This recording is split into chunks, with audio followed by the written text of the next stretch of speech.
அந்த கான்ஃபிடன்ஸ் தான் அவர் இப்போ வரைக்கும் நிக்க வச்சிருக்கு. நீ நல்லா பார்த்தனா கான்ஃபிடன்ஸ் இதெல்லாம் தாண்டி அதிகமாக ட்ரோலில் மாட்டினதும் அவராக தான் இருப்பார். அதிகமாக பார்த்தனா இன்னொன்று அவர் பெரிய ஒரு நெப்போட்டிசம் நெப்போ கிட்ட இப்படிலாம் நம்ம சொன்னாலும் அவருக்கு நிறைய பிரச்சனைகள் இருந்திருக்கு. அவர் படத்துக்கு ஷூட்டிங்க்கு சரியாக வரமாட்டார், அதுக்கு அவர் ஒரு ரெப்ளை கொடுப்பாரு, ரெட் கார்டு போட போகிறாங்க, ரெட் கார்டு போட்டுட்டாங்க, இப்படிலாம் நிறையா வந்துட்டு இருக்கும்போது அவர் ஃபேஸ் பண்ண டிப்ரெஷனில் நிறைய ஒபிசிட்டிக்கெலாம் ஆளாகி ஆனால் அதுக்கப்புறம் ஒரு கம்பேக் கொடுத்தா இருப்பாரு. இப்போ வரைக்கும் நம்ம ஒரு டிப்ரெஸ்டு ஒரு டவுன் ஸ்டேட்ல இருக்கோம் அப்படின்னா அந்த வீடியோ போட்டு பார்க்குறப்போ ஒரு இப்போ சொல்லும் போதே ஒரு இதாவது அப்படி ஒரு ஒரு ஃபயர் ஃபீல் ஆகும், ஒரு பவர் ஃபீல் ஆகும்.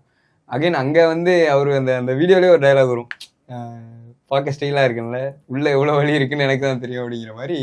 அவரோட சொன்ன மாதிரி அந்த பெயின் அண்ட் சஃபரிங்ஸ் எல்லாம் இது பண்ணி இன்னமும் ஒரு அந்த வெளியே பேசுகிறப்போ நிறைய இடங்கள்ல அழுதுருக்காரு, நிறைய இது பேசுவார். பட் அகைன் அது கம்ப்ளீட்டாக முடிகிறப்போ அந்த ஒரு ஹோப் மட்டும்தான் தெரியும் அவர்கிட்ட இருந்து. அந்த ஒரு கான்ஃபிடன்ஸோ அந்த ஹோப் மட்டும்தான். பயங்கர பாசிட்டிவான ஒரு ஆள். ஸோ அகைன் இன்னொரு பக்கம் பார்க்கும்போது இப்போ எனக்கு தக் லைஃப் வரைக்குமே ஃபீல் ஆச்சு. தக் லைஃப்பில் இப்போ அவர் இதில் அந்த ஏஜ் கேட்டகரியில் நிறைய பேர் இருக்காங்க தமிழ் சினிமாவில். பட் அந்த மாதிரி ஒரு பெரிய வீட்டு பையன் அவன் வந்து இந்த மாதிரி பண்ணக்கூடிய ஒரு ஆள் அப்படிங்கிறப்போ எனக்கு அங்கே எஸ்டிஆரை பார்த்தப்புறம் வேறு யாரையும் அங்கே வச்சு பார்க்க முடியல.